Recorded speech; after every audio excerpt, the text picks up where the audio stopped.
Everybody act on your best behavior. What is the phrase? No promises for cats. Wait, misbehaving? What's the phrase from Firefly? I aim to misbehave. I aim to misbehave. Yeah. And it can't have Joss anymore, though. That's the other thing. So, yeah. Just saying. Well, hello, friends. My name is Amy Stone, and this is what I'm calling the Creators Roundtable. We're going to see if that name sticks because the last time we did a test, I was calling this the Producer's Circle. This is a work in progress. I'm here with three wonderful women who are podcasters or creators, and what we're doing is simple and terrific. We come together to have an honest conversation about topics related to creating shows. There's not an agenda, there's no teaching, there's no right or wrong answers, but just a real conversation between creators with women who are women or non-binary. And my superstar panel today includes Kandas Rodarte of Gratitude Geek and Sci-Fi Book Pod, Julie Marty Pearson of Podcast Your Story, Women Becoming Unmuted, I think I got that right, and The Story of My Pet, and Valerie Friedlander of Mindset Unlimited. The topic of the hour is particularly pedantic because it's a question that seems like it's on repeat in some online circles. What is a podcast in 2026? So I have some questions ready to go. And if you happen to be joining us live on YouTube, you can jump in by putting your questions or comments into YouTube. I can pull them into the show. That will be super fun if it works. This is the second time we've done this, so let's see what happens. Thank you guys for being here today. Thanks for having me. You are very welcome. Everybody else. Yay! All right, so we are going to talk about what is a podcast, but that's not the first question here. We're going to try this graphic out, see what happens. Question number one, when did you first discover podcasting and what apps or technology did you use to listen to your first podcasts? Dump, dump, dump, dump. Kandas, you go first. Okay, so I was first introduced to podcasts in the early 2010s, and I used a streaming app that isn't available anymore, and I'm blanking on the name of it. Stitcher. It was called Stitcher. I remember Stitcher. That's how I listened because I had an Android. So okay. So you're an Android. All right, very good. Valerie, no, I have an Apple now. Not that I want it, but. I'm a hardcore lifer for apples, but Valerie, you're new to the chaos. When did you first discover podcasting, and how did you listen to your shows? So I was always a lot more of an audiobook listener than a podcast listener, even after becoming a podcaster. So when I have listened, it has been on Spotify mostly. Spotify. All right. Yeah, no, so very cool. Very good. So I would not have thought of Spotify for audiobooks. That's a helpful thing. Well, that wasn't audiobooks. It was podcasting podcasting. There. Yeah. Yeah. No, well, I mean, I think they're the second biggest now. All right, Julie, bring us home. How long have you been doing this, and what did you listen to? What app did you listen with? So I always like to say before 2020, I was a Sirius XM girl. I commuted to work, and so that's what I listened to, and I had shows on there, especially Radio Andy station. But 2020 is when I really discovered podcasts, and I'm an Apple girly, so Apple Podcasts has been my main place of watching. I do more on YouTube now, but I'm still an Apple Podcast person.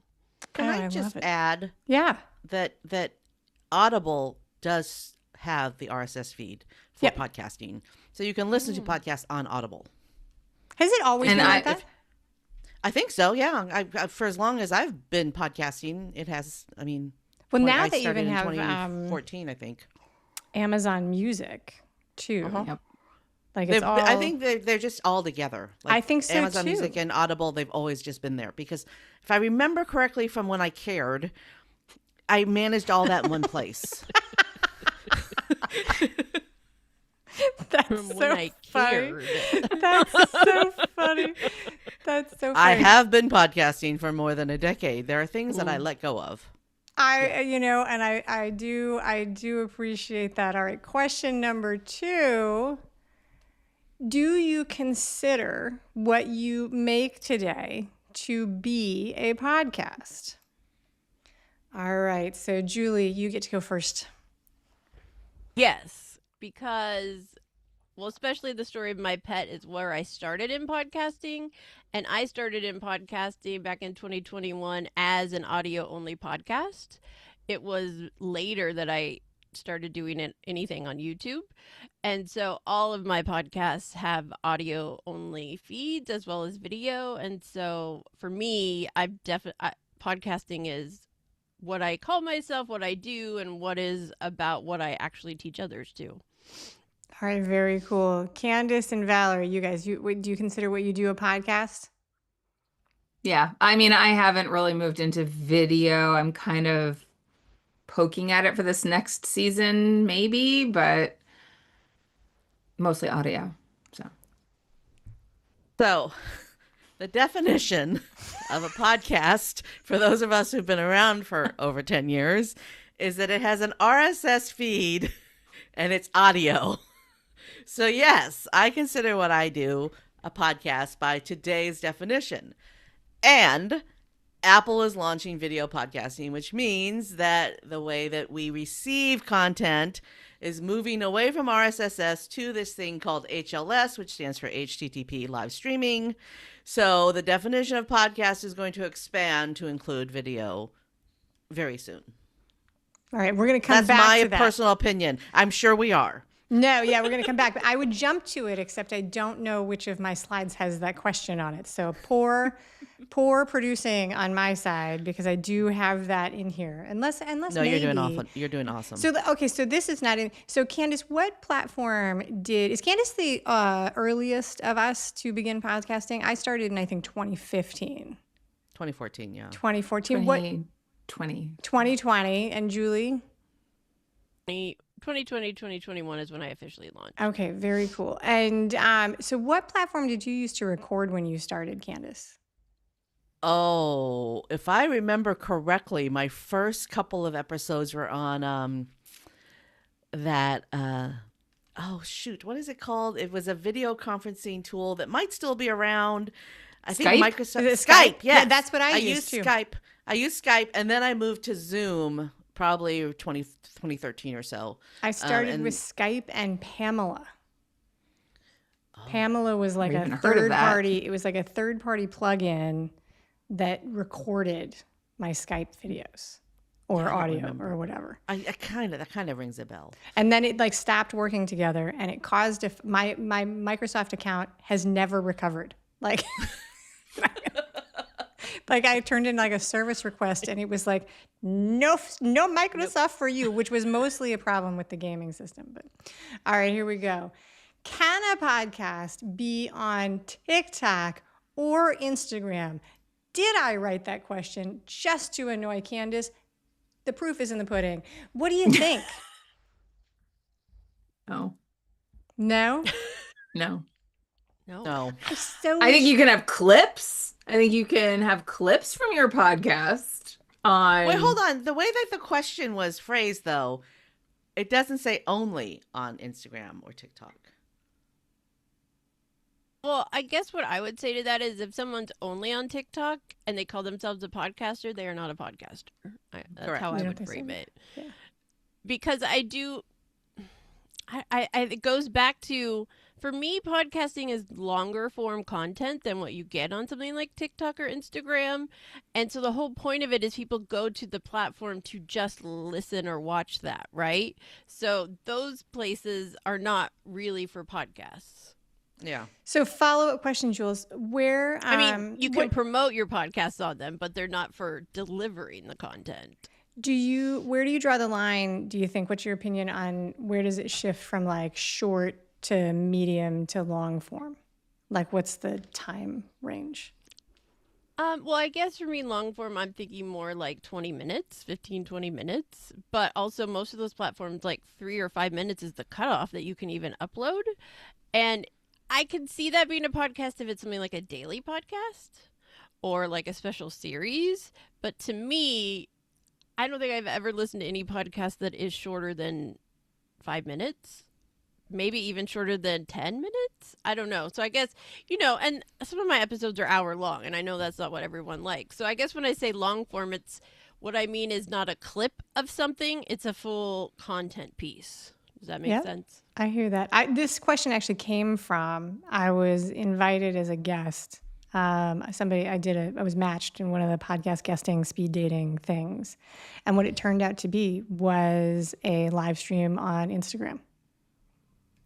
And I think it was long. I think it was long. I don't know. So yeah. that's what I was thinking about, was like live streaming, I think Right. is a little different, but I still wouldn't call it a podcast necessarily. I would call it live streaming. Because again, if we go back to what Kandas was saying about like the RSS feed, like you could take that and turn it into a podcast, but I don't think in its nature it's a podcast just by itself. How are you feeling 100%. about these answers, Candace? What we're doing right now is a live stream. We are live streaming because we're so cool. After Amy downloads it and cleans it up and uploads it to her RSS feed, then it's a podcast. I did read a definition that somebody posted, and I cannot give attribution because I don't remember where I heard it, where that was where they made the distinction that if you were going to call it a podcast, that at some point you had to be able to listen to it. Like if it was that. So, and that was how that person, who I can't remember who said that was where they were drawing the line. Can we talk about podcast length though for a second? Yeah, length. Okay. Sure. Yeah. So by my definition that I'm harping on, because I'm a old school RSS feed, it means podcast, right? Podcast is RSS feed, right? I have a friend who has a podcast called The Stupid History Minute.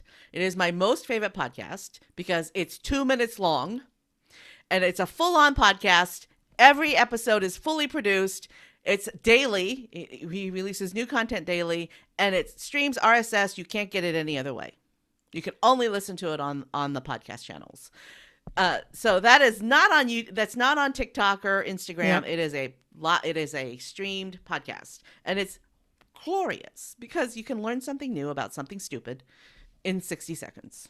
I love it. And trailers, when we do the trailers, they're less than a minute. So, those, it's all over the place. It's all over the place. And I imagine the podcast you're talking about, Kandas, could be put on TikTok, but it's a podcast. I mean, if they wanted to, they could take those 2 minutes and put it somewhere else. We're talking about like podcasts are where people go for the podcast content, and that could be different lengths. I think when you're just promoting something on social media, that's not a podcast, that's social media.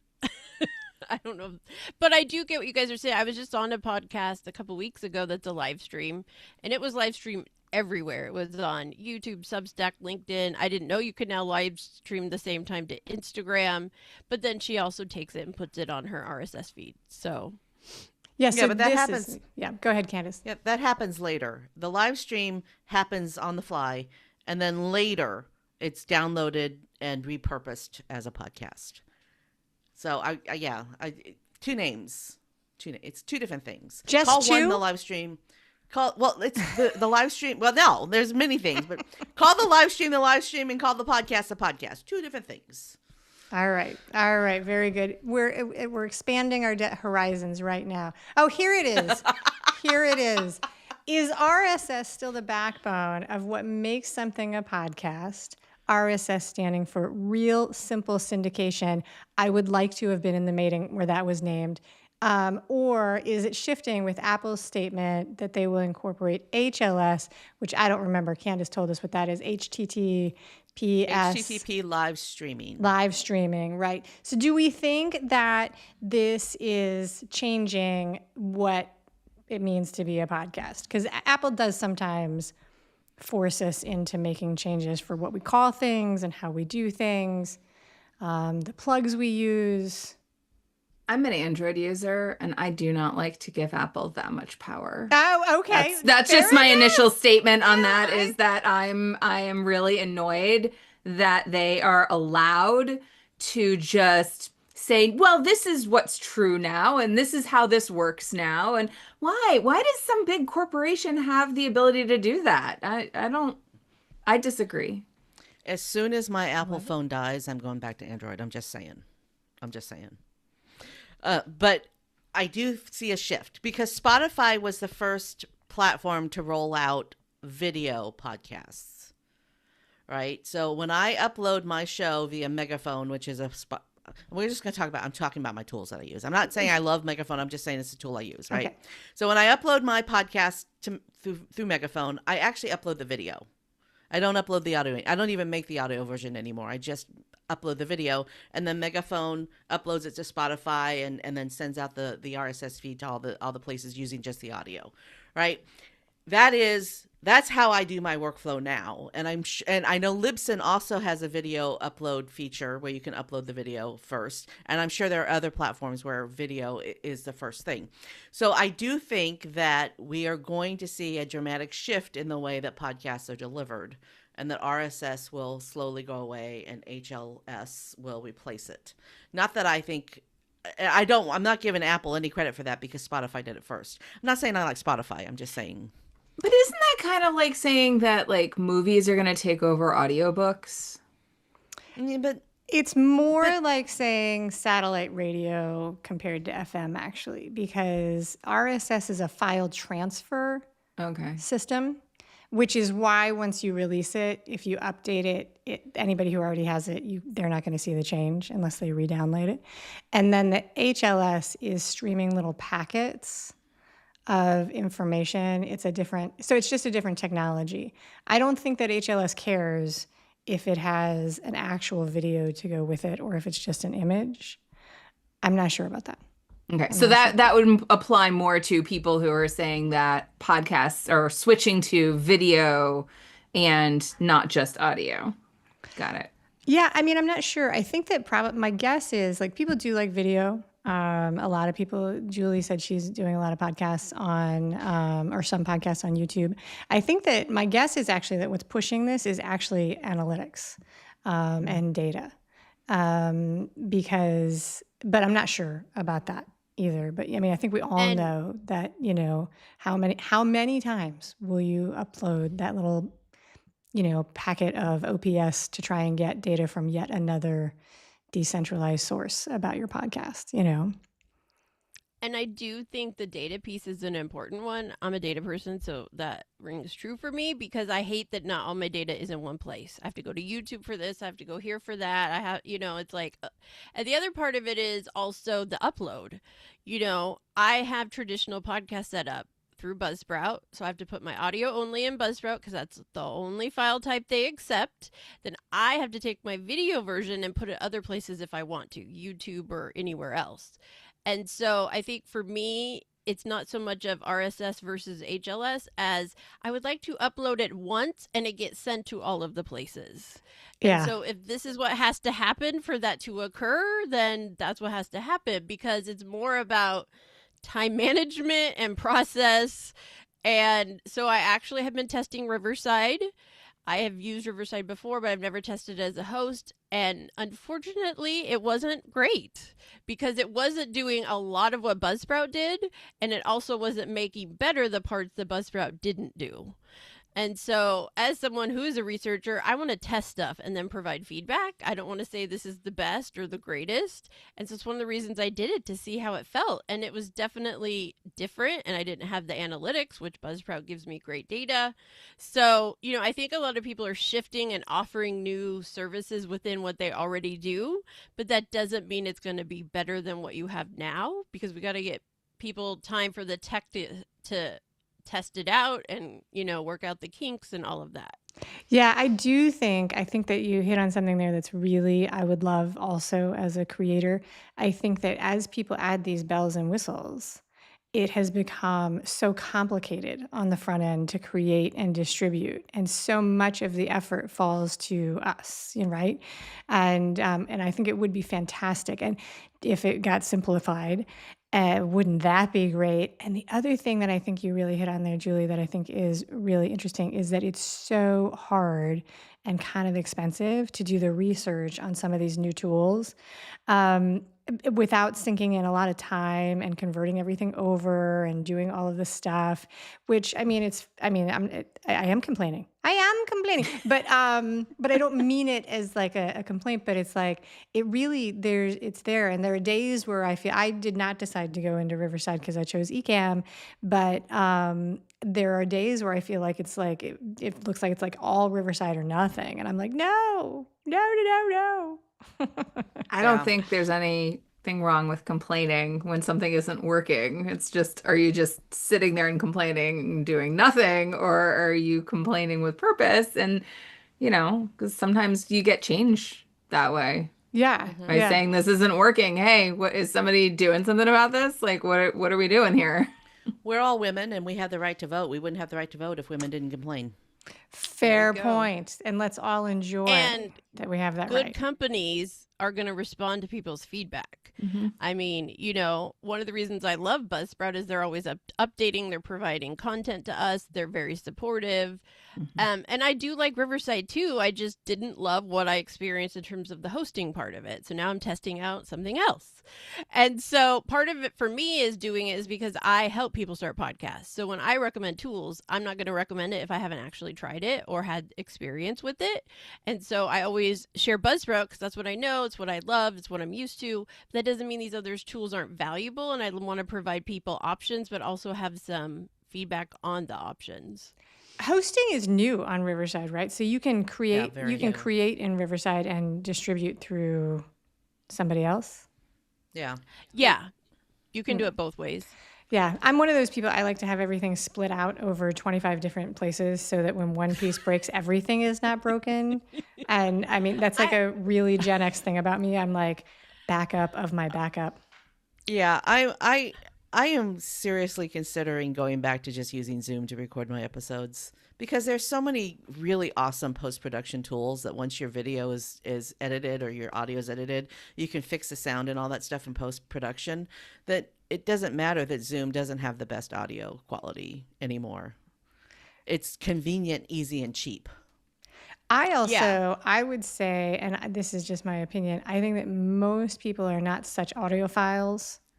Valerie perhaps being an exception because she's super that they notice the difference between any of the remote recording platforms versus like a really well done in-person recording experience. I have turned off episodes when the audio was bad. No, I was about to say, I shouldn't say that I'm not I don't care, because I do care about the audio quality, but I do also think that it depends on the content. It depends on the podcast itself. I mean, I personally tend to be more inclined towards ones that have a little bit better production, that aren't just like, I just recorded this and put it up. But, or like it had a little bit of mindfulness about like the noise in the background. But I also don't think audio quality necessarily means the source of where it was recorded. Yeah. I think people can use tools even like Riverside and Descript and Zoom and then not do any back-end cleanup, and you can hear it. I mean, I've recorded good and bad on both Riverside and Zoom, and it wasn't necessarily the tool. It was how the guests showed up and how their environment was, and they weren't on a micro. I had a guest show up on a phone in their backyard. I did one of those. I did one of those. She was an RVer, and she was in the I don't know where else I thought she would be. She was. So before I launched the podcast piece of it, I had a YouTube talk show that was recorded live inside of a coffee shop, right? But we were wearing lavalier mics, and so it wasn't picking up a lot of background noise. There's a little clink clink here, and if they were running they were making espresso, you could hear the coffee grinder every once in a while in the background. But I clearly told the audience, coming to you live from Conroe Coffee, right? So that they would know that there would be the ambient sound in the background. That's part of the aesthetic. Yeah, but the microphone quality fixed all of that background sound. If you don't have a good microphone, then it's going to pick up all the crap in the background. And I honestly, that is the thing I tell hosts, guests, anybody interested in starting a podcast. The one tool you need is a mic. because that is the most important part of what you're doing. No matter whether you're on video or audio or whatever, that's going to pick up your sound, your quality, your voice. And if people are using laptop mics or built-in or whatever, it's like I try to explain it like that's picking up everything in the environment. It doesn't know what you want it to pick up. It's just grabbing all the sound. Yeah. Agreed. Agreed. All right, let's see if this is this the same question again? Nope. Okay, Is here we this go. the show that you wanted to have, Amy? Are we? It's always the show that I wanted to have. Absolutely. No, absolutely. What is a podcast in 2026? When a national media group, like a station, like a right, or a studio, a celebrity with a production team calls what they make a podcast, right? Celebrities, New York Times, BBC, stuff like that. Does that feel to you guys like the same thing that you are making? And does it ever bother you that we are all using the same word? Silence. I feel less strongly about this in relation to podcasting than I do to the relationship of the word coach. Oh, okay. All right, I get it. Just because I think of like podcasting, they're putting their thoughts so people can listen to them in a content like that. That feels less important to me than like how does one actually serve someone, and the fact that so many people use the term coach and it means so many different things. That bothers me more. Just, yeah. All right. Very good. Very good. I'm picking up what you're putting down. Yeah. I wish that more people would differentiate their shows between a talk show and a podcast. Because if you're paying $300 an hour for a studio that has couches and microphones and 3 different camera angles, and it's primarily you're creating this for YouTube or a TV show or whatever, that is a talk show. It's not a podcast. When I talk about what I did before I launched my podcast, I call it what it was, a YouTube talk show. So it does bother me a slight bit that all these celebrities are coming into this independent space where we have these really, and what made podcasting fun and unique is that there were so many of us that were just everyday people who are sharing our message without, the financial backing of, whoever's sponsoring the shows, right? And then people like Mark Maron, who is a comedian, he came into the space, but what he produced was actually a podcast, not a television show. He had a podcast. He had a little recording studio in his garage. He's since stopped doing it. But he stayed true to the form, the podcast form. What they're putting out now, it's made for television. Right. It is definitely not that I don't enjoy watching some of these shows. Like I'm totally into this show called Dropping Names, which is hosted by 2 former members of the Star Trek Next Generations cast. I love that show, but I don't consider it a podcast. Right. Right. I don't know. I obviously I have strong opinions. No, but that's the whole thing. I think that that's a really interesting thing. One of the things that I was thinking about is I'm rewatching Outlander before I watched the final season, and the first couple seasons, they say stay tuned for the podcast, but it's just right on the same channel. It's like 2 minutes of the producer and the showrunner and the writer talking about it, but they call that little cutout a podcast. And so all of these that things bothers are just, me. Okay, so I don't see, like that. I pushed your buttons. But yeah, You no, I did. think You found a that, button. and when I came up with the concept for the Art of Imperfect Adulting, I stumbled over it. I was like, do I see this as a talk show? Do I see this as a podcast? Like, what am I doing? I still sort of don't know what I'm doing, but that's my zone of comfort. Julie, how about you? How do you feel about celebrities and news organizations and all of us, being called the same thing? I think because I'm later to podcasting than a lot of you, that it doesn't bother me as much. I feel in some way it kind of gives me credibility. Well, look at all the different kinds of podcasts. Like it's not just, oh, you're starting a show in your office at home. How cute, But there is a level of, one of the things I often say is podcasts, especially celebrity-driven podcasts, really are replacing daytime talk shows. That's a lot of what is being created. Like, I love Amy Poehler's Good Hang, but that really is what it is because, You and Netflix it's agree? created.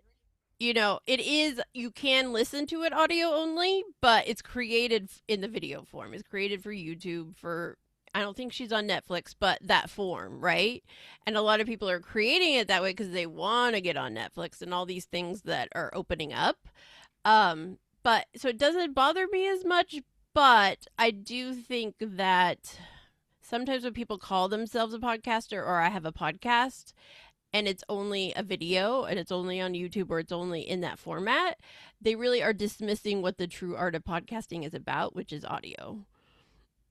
So yeah, I think it's the Hollywood Reporter actually. Anyway, so actors can get credit. They can get actor credit for podcasts, which is part and parcel of the on IMDb. If you interview anybody who has an IMDb profile today, you can make an IMDb for your podcast and list them as guests on your show. Who's done that? Oh, how do I do that? I've got two people who I tried to do it once, and I never figured out what happened. Like, I tried to create the account, and then I never, I don't know what happened. So you have to create an account for yourself, and then you create your show. But that's a conversation for another topic. And I actually have a really good friend who showed me how to do it, who would probably love to teach us how to do it. So why don't I hook us up? And under the category of Kandas Knows Everybody, that's where that goes. No, one of the people, because people are pitched to be on the show, and I am not the Hollywood Reporter, obviously, or Oprah Winfrey or anything like that. And they were like, I'm an actor, and I was like, oh, what have you done? And then I looked them up on IMDb, and I was like, oh my God, you are. And I was like, look at all these amazing things you've done. I am so impressed.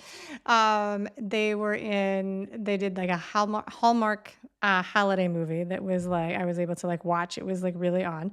And then I interviewed somebody else that was in not the original Neverending Story, but the second one, which I actually didn't know existed until I interviewed her. So I didn't know it existed until right now, this moment. Exactly. And there you go. You learned something. But they were both in IMDb, and somebody told me that, and I was like, I don't know how to do this. I don't know how to do this. Yeah. Well, I'm on IMDb too, but I don't. It's been a long time, so you could add me. Yeah, I think that. Yeah. I was thinking about this because the first question you asked was, about where we started listening to podcasts, and I actually think NPR.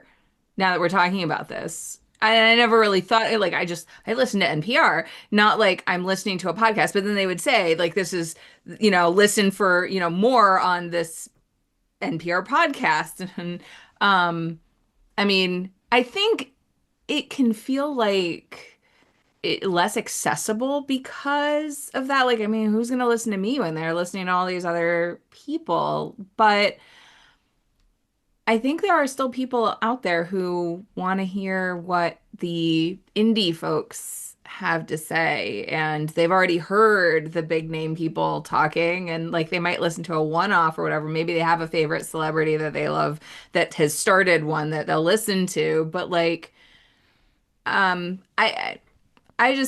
don't think I think it matters to know what you're wanting to say and what you're wanting to do, and not necessarily get too bogged down in the labeling of it. I think when we get too bogged down in the labeling of it, that's a way that we stop and don't do the thing that we want to do. I think that's true. I would think that let me go to the next question, because I think that maybe go ahead, Kandas, you have more to say. I hear it. I felt it. I was like, I feel it. Kandas has more to say. So I recently interviewed Bill Cates. Actually, that episode came out this week. Bill Cates, he's an author. He's authored a lot of books. He's actually pretty well known. But he made an offhanded joke at the beginning of the conversation about how he's not Bill Gates. And then we had to, address the elephant in the room. And I said, that's a conversation for a different show, not this show, but talk about being disappointed in one of your heroes. Because Bill Gates was one of my heroes. Turns out he was an absolute jerk, right?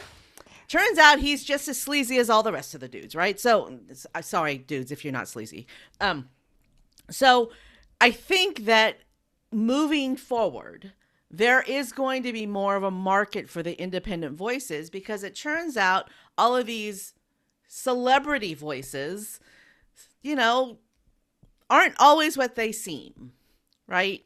So I think that going forward, we don't need to worry about where is our audience going to come from. They're going to find us because we haven't disappointed them. But speak for yourself. I do plenty of disappointing all the time. No, I'm just kidding. So yeah, I think that's anything. So Jules, do you have anything to add? Or I'm going to go to the next question.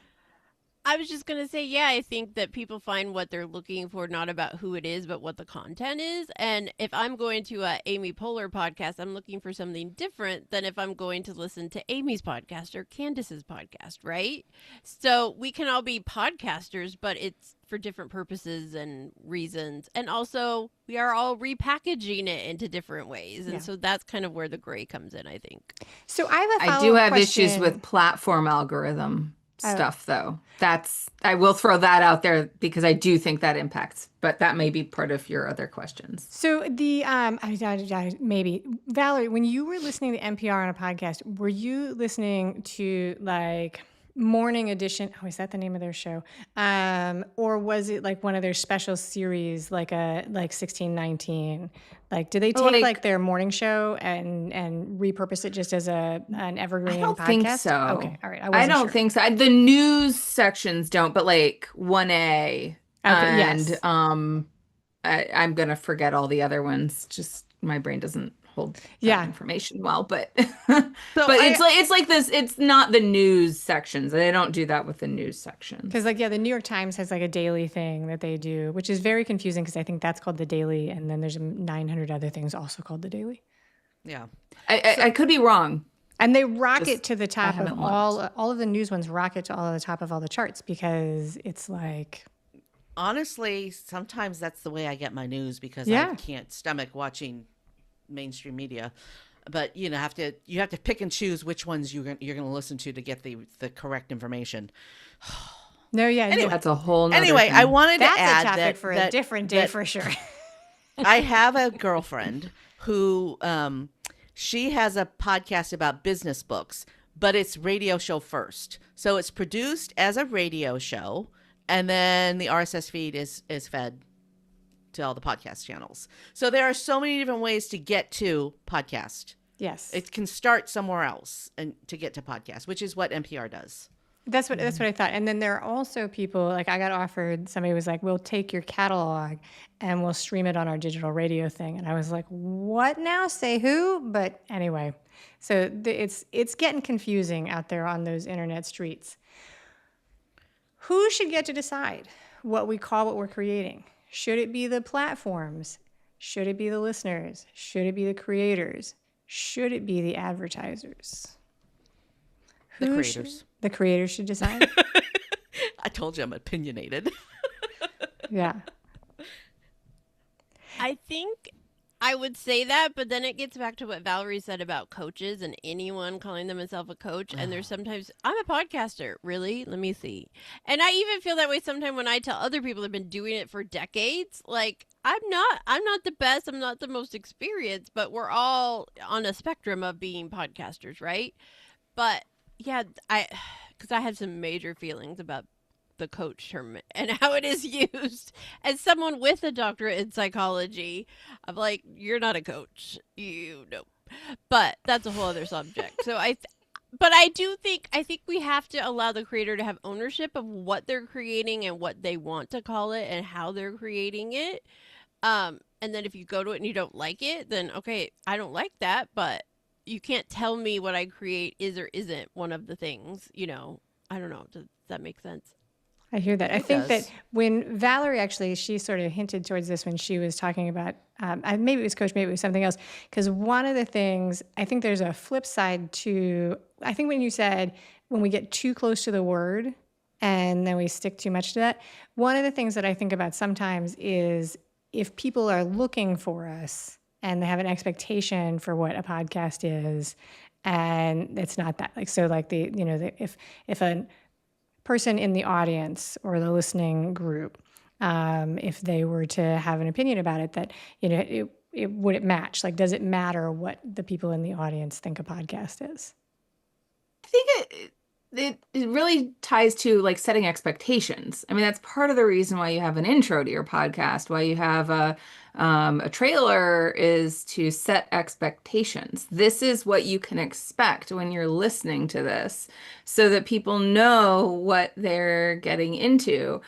I think having some sort of container is helpful, but with technology and things changing so much, I don't want I don't want gatekeeping. Yeah. In something like this, I think there are some things I think a certain amount of like structure is important and helpful and creates safety for people. That's potentially dangerous, such as like coaching. But I think when you're just with a podcast, I mean, it's not gonna cause it might cause disgruntlement, but like it's having some sort of container is helpful so that the creators know where to put their things so that the people like so that we know where to meet. Like the mall used to be a place we would go to hang out at, and so you would go partly to shop but partly to like hang out with people, and so you knew what that container was. Now those spaces are changing with online shopping, and now we're like, where do we go? How do we connect with the people? We can do one thing here, but where do we do the other things? And so I think with the shifting, it's important to be asking these questions like, how do we create the containers? But ultimately, the creators are going to set expectations with what they say in their show. Yeah, I mean, I was surprised when that person was like, come on my podcast. And I was like, this is on Instagram. I don't know how to do this. How do I press on? Yeah. So yeah, Candace, what do you think? As a member of Gen X, the mall is where I now go for a walk. Have you heard that they're going to turn some into residences? Like, oh yeah, is that maybe it's a rumor? They're doing it, right? It's happening. There is a local mall that they have made one of the anchor stores that left years ago. They turned it into a gym, and they've made it a community center. So what a great idea. They're going to come up with creative ways to. Our mall got taken over by a comic book store. Literally, there is a comic book enterprise coming out of this mall. Half of the mall is owned by the comic book dude. Wow. So yeah, I mean, you just find your niche, and then all these little stores are opening up around the theme of comic books. Right. Well, I'll sell games at my store then. So yeah, they're there. Let's segue this into podcasting. Right. Malls are going out of style. This dude who owns a comic book store figured out a formula that works for him and created a mall that's anchored around his comic book store. He literally took over one of the anchor spots, right? Did he buy the whole thing? Well, I think he's renting it. But his comic book store is as big as an anchor store in a mall. That's amazing. Like the JCPenney of the mall. Yeah. Yeah. So I went straight to the Disney store. I was like, he's taking over the Disney store space. Or Mervin's. Or so anyway, all those old ones. We adapt, right? We learn how to adapt, and he figured out a way to make the mall work for him. We are going to figure out a way to make podcasting work for us with all the new things that are coming.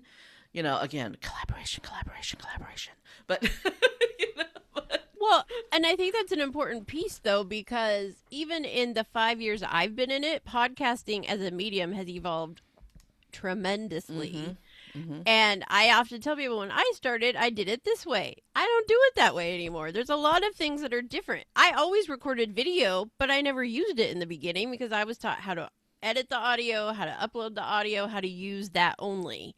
So, I think part of it, which is good for us as indie podcasters, is whoever the podcast gods are letting podcast evolve with the change in the world and streaming and everything else going on. And that's how podcasting as this much bigger media has survived, has thrived, and is continuing to expand. I mean, whether you call it a podcast or not, what is on Netflix as podcasts is doing something for all of us as podcasters, because now people see it. It's becoming more of a traditional part of a media process people use for promoting their business, their books, their shows. And so in a way, it is helping, even if we get frustrated with the celebrity aspect of it all, because it's like, there's a validation in me saying I'm a podcaster, and yeah, podcasts are important. They're growing. They're not going anywhere. They're on Netflix. There's an award for it now in the Golden Globes. Like, those things help me to say what I'm doing in my little corner of podcasting is a little bit more relevant because it's becoming more relevant in the general society. Can we just talk about do a callback to the awards? Because if you think about it, Amy Poehler got the Golden Globe for Best Podcast, right? The four of us in this room will never win that Golden Globe. Speak for yourself. Don't limit yourself there. How dare you? Okay, Don't limit yourself. shame on me. Negative thinker. They've created this award that is out of reach for independents. Mm-hmm. I mean, and this week is South by Southwest, and there'll be the big iHeartRadio Awards, which is also out of reach for almost everybody because you have to be, there's no nomination process. They select them. It's a juried, like they're picking it. And then Oxford Media announced a new indie podcast award that I read about, but they're also just selecting people. They're just jurying. You can't nominate yourself. And I have they're an advertising company. Yeah. And I have no idea how they're going to do it. Are they going to pick the people from their platform already? Are they going to pick people they hope will be on their advertising platform? What is this? So much of it's about money too. I mean, that really does come down to it. So it's all so much of it is about money, and that just bugs the heck out of me because I'll be on and somebody will ask for what's a good empowering feminist podcast, and I'll see people throw out Brene Brown and who all of those other known people that I always forget their names, but those very Robbins, famous whatever, all the very famous people. I can't Yes. retain. Sorry, That's why Valerie's my people. but I'm just I have a podcast. I know a whole bunch of women who have really empowering podcasts, and they're not the ones being named by, and I also know people lawyer friends of mine who are in criminal law who are really concerned about the boom around true crime, and they're it's crime, it's why is this becoming, I'm not, fetishized is the word that's coming to mind, but it's woo, it's a story, it's exciting, and it's this is not good. These things happened. It's bad. Yeah. But That's I so mean, funny. That's so true. All crime is true crime. So there's fictional crime. I mean, yeah. We are all Americans here. Billy the Kid was a serial murderer who has been turned into a hero like God, right? A godlike hero for Americans, right? Yeah. We have always considered crime to be compelling in America. What about this country was started on crime. We tossed over the tea into the Boston Harbor. A crime was how we started our country, right? Yes. So did you guys watch the show with Steve Martin Short, and it's the Murders in the Building, Only Murders in the Building, where they're making it is on my list. I have not. It is. It's so good. I mean, really it's just enjoy it. really But do you good ever find writing. yourself watching it that's not how we do that? Yes. Okay.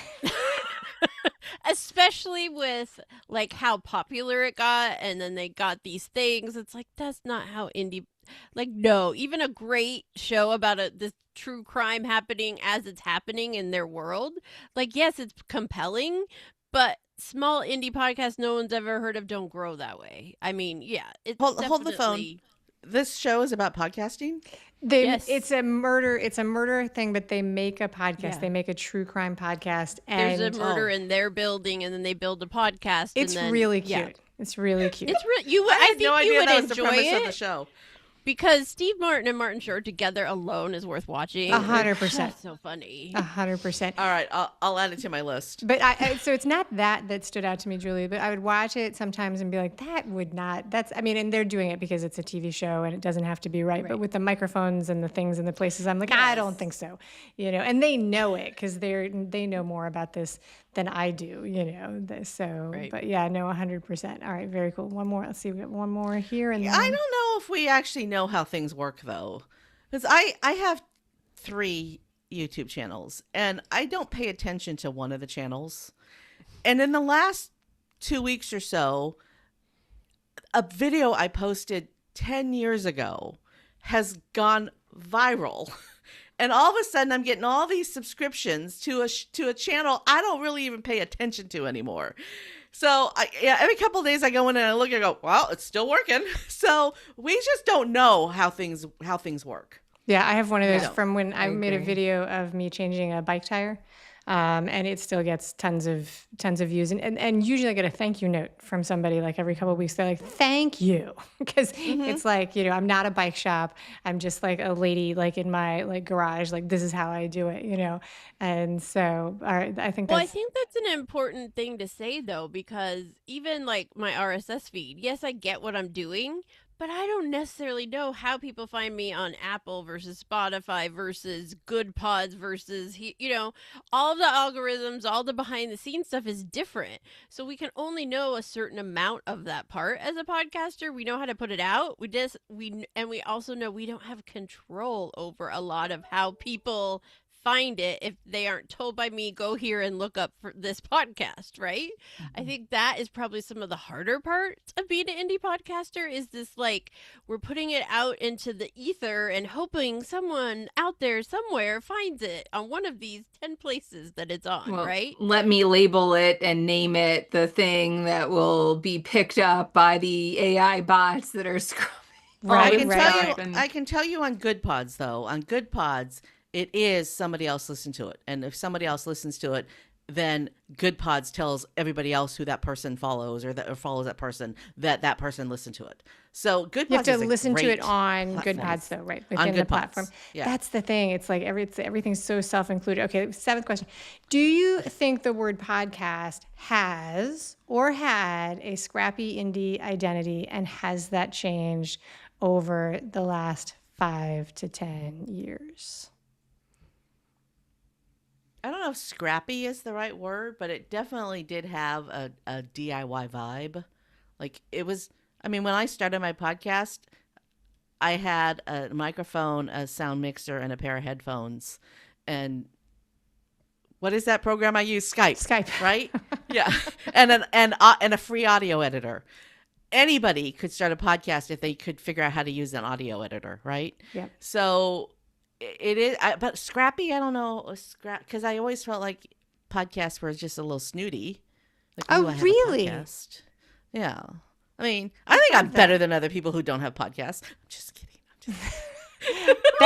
I love that. All right. So I think that because like there wasn't a lot of information in 2015 about podcasts. So it was like you had to like go into like, the sidewall corners of the internet and be like, psst, how do I do this? And they were like, buy this over here and get this free program over there, and then post it up. There weren't as many choices. So I feel like then it was more DIY. And now with some, what seems like some pretty aggressive, flashy type stuff, it feels like it's like all in one, everything is called a studio, stuff like that. Julie, what do you, in your history of the podcasting, do you think it's scrappy or snooty or DIY, or what do you think?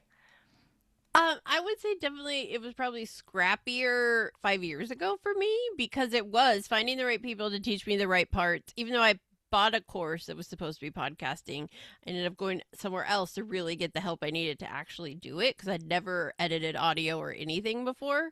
But I don't see the DIY-ness as much now because there's so many people selling, here, come to me and I'll do it for you, or I'll give you the 5 steps you need from a person who actually does help people.